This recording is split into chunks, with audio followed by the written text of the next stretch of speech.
गुरुदेव दत्त. सुमारे 500हून अधिक वर्ष श्री गुरुचरित्र अत्यंत लोकप्रिय असण्याचं कारण. श्री गुरुचरित्र पहिल्या अध्यायाच्या 52 आणि 53व्या ओव्या महत्त्वपूर्ण आहेत. या ओव्यांमध्ये ग्रंथकर्ते सरस्वती गंगाधर आपल्या वंशपरंपरेचा उल्लेख करताना एक पवित्र सत्य उलगडून सांगतात. ते म्हणतात की त्यांच्या कुळावर श्री नरसिंह सरस्वती दत्तप्रभूंची विशेष कृपादृष्टी आहे. त्यांचे खापर पणजोबा सायनदेवांना श्री नरसिंह सरस्वती दत्तप्रभूंचा प्रत्यक्ष अनुग्रह लाभलेला होता. ही केवळ वंशपरंपरा नसून श्री नरसिंह सरस्वती दत्तप्रभूंच्या कृपेनं उजळलेली एक दिव्य आध्यात्मिक परंपरा आहे. याच संदर्भामध्ये पुढील ओवीत सरस्वती गंगाधर स्पष्टपणे सांगतात की श्री नरसिंह सरस्वती दत्तप्रभूंनी त्यांना श्री गुरुचरित्र विस्तार करण्याची आज्ञा दिली.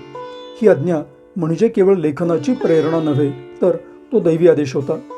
श्री नरसिंह सरस्वती दत्तप्रभूंच्या संकल्पातून जन्मलेला हा ग्रंथ असल्यामुळे त्यामध्ये अलौकिक तेज, चैतन्य आणि कृपाशक्ती आहे.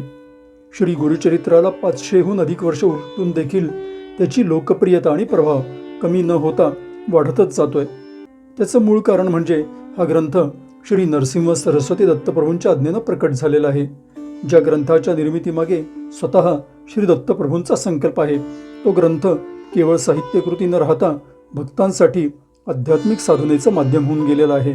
आणि म्हणूनच श्री गुरुचरित्र वाचकांच्या मनात श्रद्धा आणि आत्मविश्वास जागवणारं अद्वितीय दैवी ग्रंथरत्न ठरलेलं आहे.